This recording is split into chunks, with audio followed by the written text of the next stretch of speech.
Hello viewers, welcome to you all in my YouTube channel Dharma education. आज हम करेंगे chapter second of reaction engineering, homogeneous reaction. Homogeneous reaction क्या होता है? वो रिएक्शन जिसके अंदर रिएक्टेंट और जो प्रोडक्ट होता है दोनों ही क्या हो, सेम फेजेस में हो, उसी को हम क्या कहते हैं? होमोजीनियस रिएक्शन कहते हैं। ये हम फर्स्ट लेक्चर में पढ़ चुके हैं। सो अब हम बात करते हैं इसके अंदर rate of reaction, factor affecting rate of reaction and rate constant के बारे में। सो स्टार्ट करते हैं अपना लेक्चर रेट ऑफ रिएक्शन से। रेट ऑफ रिएक्शन क्या होता है? रेट ऑफ रिएक्शन का मतलब है कि जो हमारी रिएक्शन हो रही है उसकी स्पीड क्या है, वो कितना फास्ट हो रही है, कितना स्लोएस्ट हो रही है, उसी को हम क्या कहते हैं? रेट ऑफ रिएक्शन कहते हैं। ठीक है। फॉर एग्जाम्पल हमारे पास एक रिएक्शन है A+2B इट गिव्स C। ठीक है, ये हमारे पास एक रिएक्शन है। स्टार्टिंग में क्या होगा कि हमारे पास जो रिएक्टेंट होगी A+2B, ये हमारे पास रिएक्टेंट है। जो प्रोडक्ट हमारा बनेगा इनिशियली वो ज़ीरो होगा। स्टार्टिंग में हमारे पास कोई प्रोडक्ट नहीं होगा। कोई भी चीज़ बनाते हैं तो उसके लिए इनिशियली जो हम रॉ मटेरियल लेते हैं वो हमारे पास होता है, डायरेक्ट प्रोडक्ट तो नहीं आ जाता ना। हमारे पास क्या होता है? स्टार्टिंग में सिर्फ और सिर्फ रॉ मटेरियल होता है।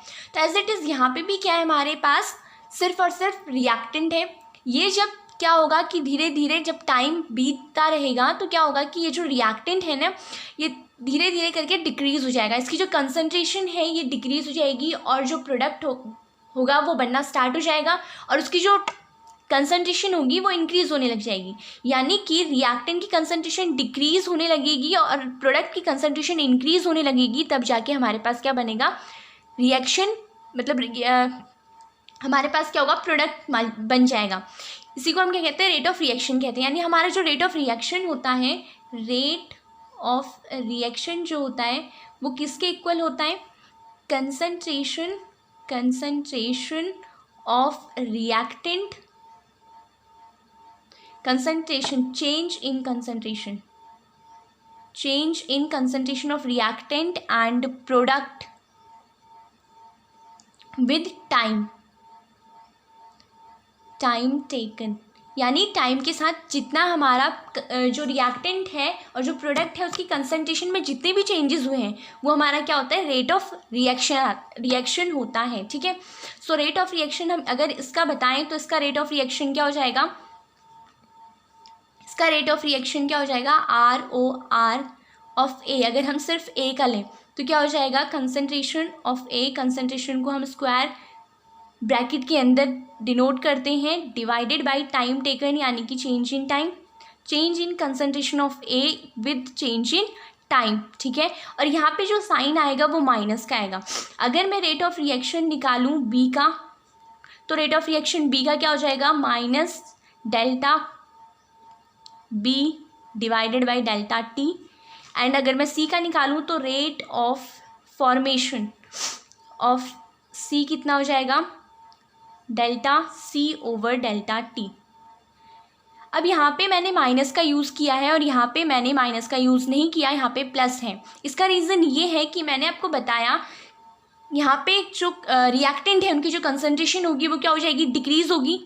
इनकी कंसंट्रेशन डिक्रीज़ हो रही है और C की कंसंट्रेशन इंक्रीज़ हो रही है क्योंकि प्रोडक्ट है। तो इसलिए हमारा A की कंसंट्रेशन निकालने के लिए हमने यहाँ पे माइनस का यूज़ किया है, क्योंकि इसकी जो कंसंट्रेशन है वो क्या है? डिक्रीज़ हो रही है रिएक्शन जब हो रही है तो। ठीक है। B कंसंट्रेशन डिक्रीज़ होगी क्योंकि रिएक्टेंट है और जो हमारा प्रोडक्ट बन रहा है उसको वो क्या हो जाएगा? हमारा पॉजिटिव हो जाएगा क्योंकि उसकी कंसंट्रेशन इंक्रीज़ हो रही है। सो यहाँ से हमें पता चल गया रेट ऑफ रिएक्शन क्या होता है। ओके। नाउ अब हम बात करते हैं रेट ऑफ रिएक्शन की यूनिट की। तो रेट ऑफ रिएक्शन का यूनिट क्या होता है? रेट ऑफ रिएक्शन का यूनिट क्या हो जाएगा? हमें पता है क्या है? Change in concentration. कंसंट्रेशन की यूनिट क्या होती है? कंसंट्रेशन की यूनिट होती है मोल पर लीटर। मोल पर लीटर कंसंट्रेशन की यूनिट होती है। यहाँ पे हमने मोल पर लीटर रख दिया। ठीक है। फिर टाइम किस में लेंगे हम? सेकंड में। तो ये क्या हो जाएगा? मोल पर लीटर सेकंड। ठीक है। ये हमारी क्या होती है? रेट ऑफ रिएक्शन की यूनिट होती है। नाउ अब हम बात करते हैं अगर हमें rate of reaction with respect to reactant या प्रोडक्ट निकालना है ठीक है। अगर rate of reaction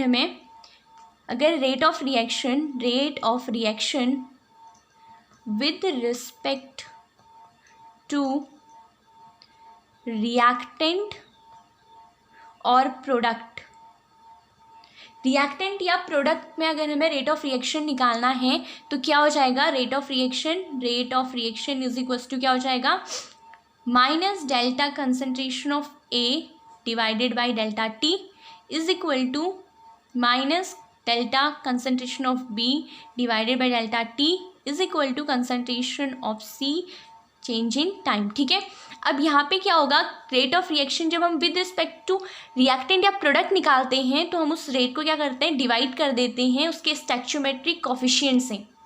stoichiometric coefficient क्या होता है, रिएक्शन में जो हमारे पास रिएक्टेंट होता है या जो हमारे पास प्रोडक्ट होता है, उस रिएक्टेंट या प्रोडक्ट के आगे जो भी वैल्यू, न्यूमेरिकल वैल्यू दी हो, उसी को हम स्टैक्योमेट्रिक कोफिशिएंट कहते हैं। ठीक है। जैसे कि मैथमेटिक्स में हम पढ़ते हैं कि x प्लस वाई, ये जो वेरिएबल्स होते हैं इनके आगे जो हमें नंबर दिए हुए होते हैं उन्हीं को हम क्या कहते हैं, कोफिशिएंट्स कहते हैं। वैसे ही हम रिएक्शन के अंदर जो हमें रिएक्टेंट या प्रोडक्ट के आगे जो भी न्यूमेरिकल वैल्यू दी है वो हमारी क्या हो जाएगी, स्टैक्योमेट्रिक कोफिशिएंट्स हो जाएंगे। ओके।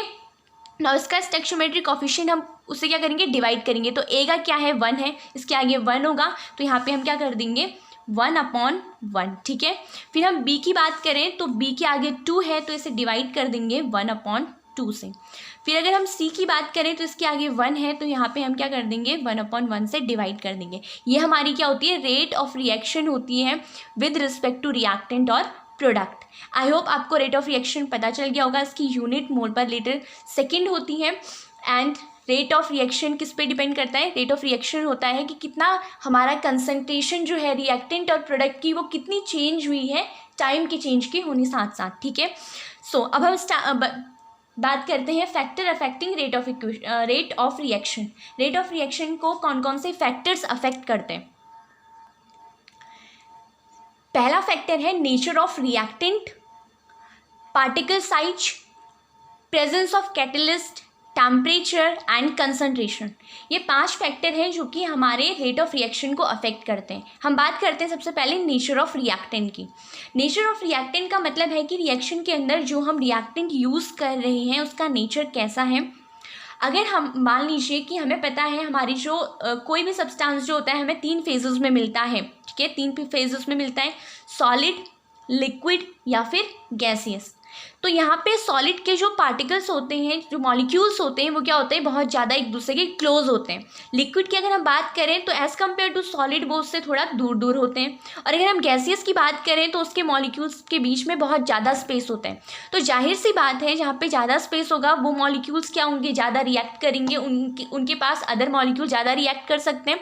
तो गैसियस का जो रेट ऑफ रिएक्शन होता है वो क्या होता है, सबसे ज़्यादा होता है। ठीक है।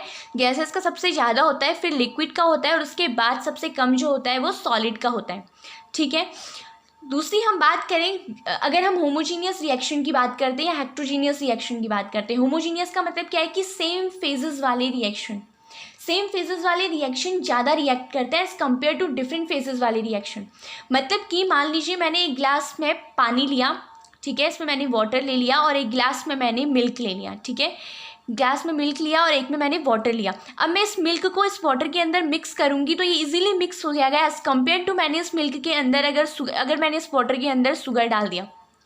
अगर मैं इसके अंदर मिल्क डालूँगी तो ये क्या हो जाएगा, जल्दी से मिक्सअप हो जाएगा। लेकिन अगर मैं इसके अंदर शुगर डालती हूँ तो क्या हो जाएगा, ये ज़्यादा टाइम लगाएगा एज़ कम्पेयर टू मिल्क के, क्योंकि इनका जो फेज़ है ना वो क्या हो जाएगा, डिफरेंट हो जाएगा। ये हमारा लिक्विड में है, ये हमारा सॉलिड में है, तो इन दोनों का फेस क्या हो गया, डिफरेंट हो गया। यानी कि होमोजीनियस रिएक्शंस जो होते हैं वो ज़्यादा जल्दी रिएक्ट कर लेते हैं as compare to heterogeneous reaction. अब हम बात करते हैं स्टेबिलिटी की। स्टेबिलिटी, जो मटेरियल ज़्यादा स्टेबल होगा वो मटेरियल कम रिएक्ट करेगा। जैसे नोबल गैसेस वो ज़्यादा स्टेबल होती हैं तो वो क्यों रिएक्ट करेंगी किसी अदर मटेरियल के साथ, यानी स्टेबिलिटी जितनी ज़्यादा होगी वहाँ पे रिएक्शन उतना स्लो होगा। ठीक है। नाउ आई होप आपको नेचर ऑफ रिएक्टेंट समझ में आ गया होगा। If the reactant are of same nature the reaction will be proceed at faster rate, जैसे होमोजीनियस। आयनिक रिएक्शंस जो होते हैं बहुत ज़्यादा फास्ट होते हैं, रस्टिंग ऑफ आयरन बहुत ज़्यादा स्लो होता है। तो ये सब कुछ नेचर पे डिपेंड करता है रिएक्टेंट के। ओके, नाउ हम बात करते हैं पार्टिकल साइज, यानी कि साइज के अकॉर्डिंग भी क्या होता है, हमारा जो रिएक्शन होता है वो चेंज हो जाता है। कैसे रेट ऑफ रिएक्शन उसका चेंज हो जाता है, कैसे चेंज होता है।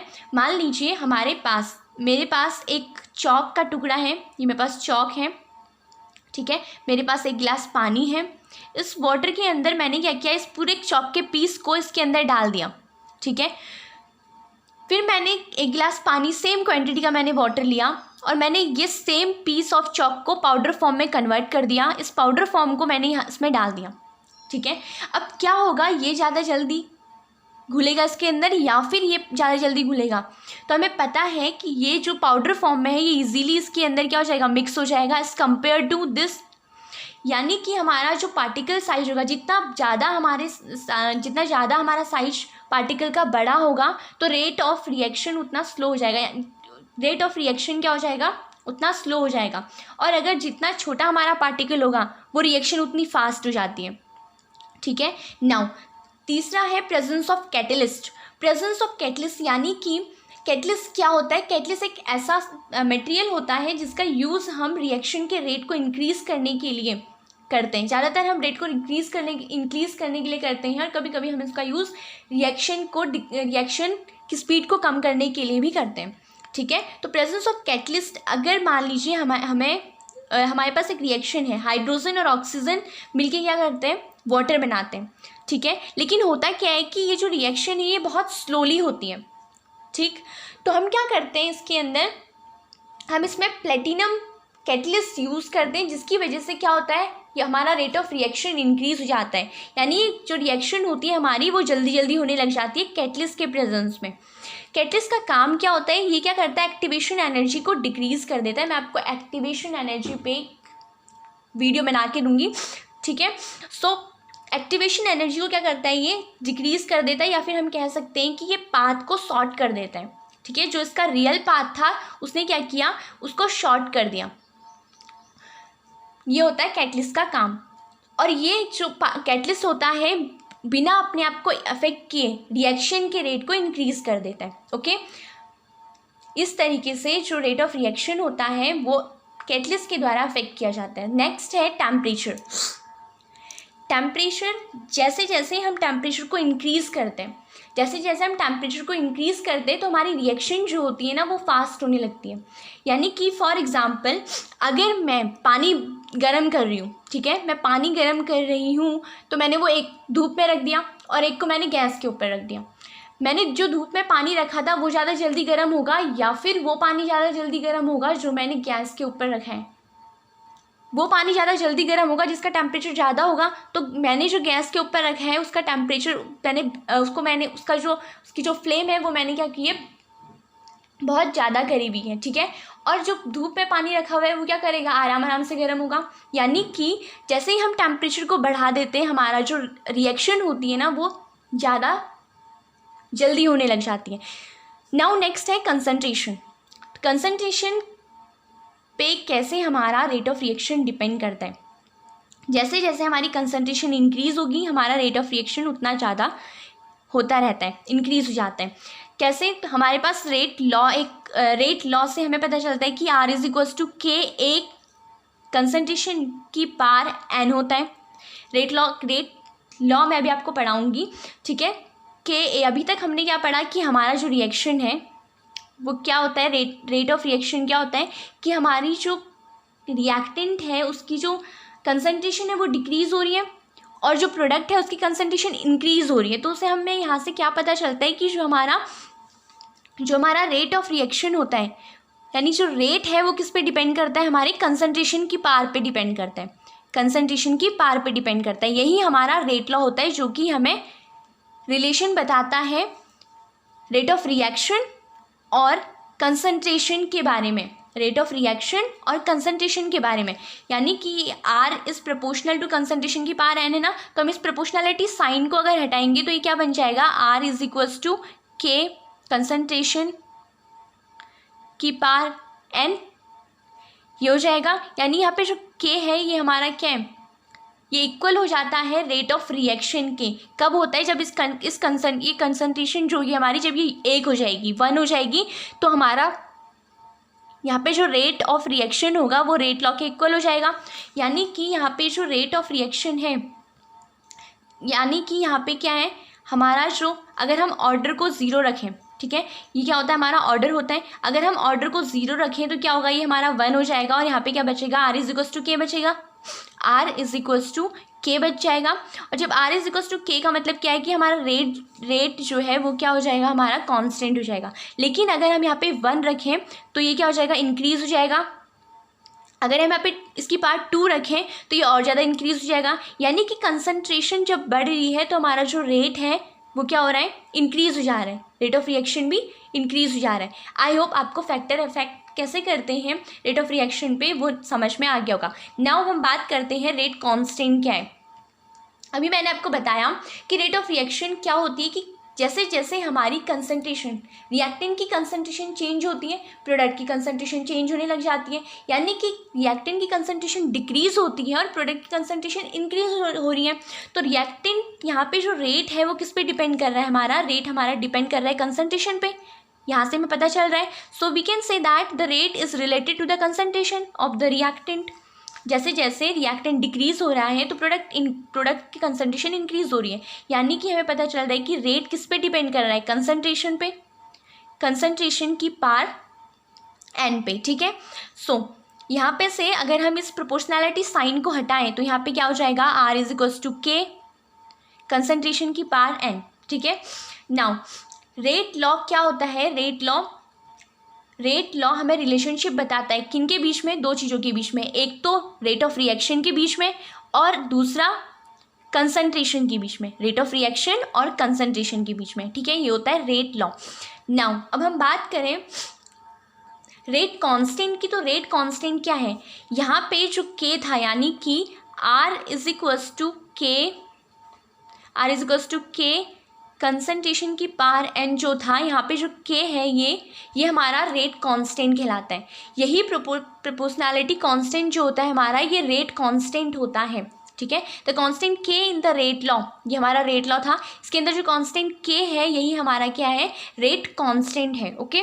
जो कि हमारा किसके इक्वल हो जाता है, रेट ऑफ रिएक्शन के इक्वल हो जाता है। कब होगा ये रेट ऑफ रिएक्शन के इक्वल, जब इसकी ये जो कंसंट्रेशन है ये यूनिटी हो जाएगी। जब हम इसको 1 ले लेंगे तो r इज इक्वल्स टू के, 1 की पावर कुछ भी हो 1 ही आता है, तो r इज इक्वल्स टू के आ जाएगा। जब इसकी कंसंट्रेशन 1 हो जाएगी तो हमारा rate of reaction, rate constant rate of reaction के इक्वल हो जाएगा, ओके।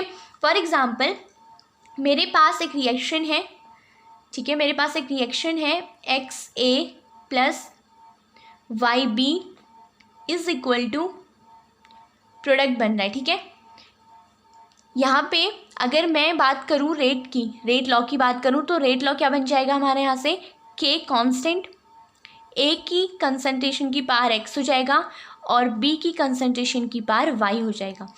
यहाँ पे जो हमारा A और B की स्टैक्चोमेट्रिक कोफिशिएंट होते हैं ना, जरूरी नहीं है कि इसके पावर हमेशा वही होंगे, ठीक है। ये ऑर्डर डिफरेंट होता है, ये एक्सपेरिमेंटली निकाला जाता है, ठीक है। ये सिर्फ समझाने के लिए यूज़ किया हुआ है। सो यहाँ पे जो ये R है, R इज इक्वल्स टू के, A की कंसंट्रेशन की पावर X एंड B की कंसंट्रेशन की पावर क्या हो जाएगा, Y हो जाएगा। नाउ अगर मैं कंसंट्रेशन को, दोनों की कंसंट्रेशन को यूनिटी मान लूँ तो R इज इक्वल्स टू क्या हो जाएगा, K हो जाएगा। ये 1 दोनों 1 हो जाएंगे और R इज इक्वल्स टू क्या हो गया, K हो गया। यानी rate is equals to K का मतलब क्या है, रेट ऑफ रिएक्शन जो है वो हमारे किसके इक्वल है, रेट कांस्टेंट के इक्वल है, ठीक है। नाउ इसका मतलब क्या हुआ कि K जब बढ़ेगा, यानी K की वैल्यू जितनी ज़्यादा बढ़ेगी रेट ऑफ रिएक्शन उतना ज़्यादा होगा या इंक्रीज़ होगा। रेट K की जितनी वैल्यू घटेगी उतना ज़्यादा हमारा रेट ऑफ रिएक्शन स्लो हो जाएगा। और हमारा जो रेट कांस्टेंट होता है K, रेट कांस्टेंट क्या है, K है। रेट कांस्टेंट जो होता है ये टेम्परेचर पे डिपेंड करता है और कंसंट्रेशन पे डिपेंड नहीं करता, ठीक है। रेट कांस्टेंट कंसंट्रेशन पे डिपेंड नहीं करता लेकिन रेट ऑफ रिएक्शन जो होती है कंसंट्रेशन पे डिपेंड करती है। K हमारा कंसंट्रेशन पे डिपेंड नहीं करता, लेकिन हमारा जो रेट ऑफ रिएक्शन है ये कंसंट्रेशन पे डिपेंड करती है। ठीक है, नाउ अब हम पढ़ते हैं difference between rate of reaction और रेट कांस्टेंट के बारे में। रेट ऑफ रिएक्शन क्या होती है, हमें बताती है कोई भी रिएक्शन कितनी तेज हो रही है, उसकी स्पीड, यानी रिएक्टेंट और जो प्रोडक्ट है उनका जो कंसंट्रेशन है वो कितनी डिक्रीज हो रही है, इंक्रीज हो रही है, वो हमें बताता है। ठीक है, और रेट कांस्टेंट की अगर हम बात करें तो ये क्या है, एक प्रोपोर्शनैलिटी कांस्टेंट है रेट लॉ के अंदर, जो कि कंसंट्रेशन जब हम यूनिटी रख लें तो क्या हो जाता है, रेट ऑफ रिएक्शन के इक्वल हो जाता है। अभी हमने पढ़ा था, it is a proportionality constant in the rate law is defined as the rate of reaction when concentration of each of the reactant is unity. दूसरा इसमें क्या डिफरेंस है, दूसरा इसमें डिफरेंस है कि जो हमारा रेट ऑफ रिएक्शन होता है वो इनिशियल कंसंट्रेशन पे डिपेंड करता है। R is equals to concentration upon taken time, या फिर आर इज इक्वल्स टू ये रिएक्शन पूरा ये कंसंट्रेशन पे डिपेंड कर रहा है रेट ऑफ रिएक्शन। लेकिन अगर हम बात करें रेट कांस्टेंट की, तो ये जो रेट कांस्टेंट है ये कंसंट्रेशन पे डिपेंड नहीं करता, ये किस पे डिपेंड करता है, टेम्परेचर पे डिपेंड करता है। आई होप आपको ये लेक्चर समझ में आ गया होगा। थैंक यू, मिलते हैं नेक्स्ट वीडियो में। Bye bye and take care.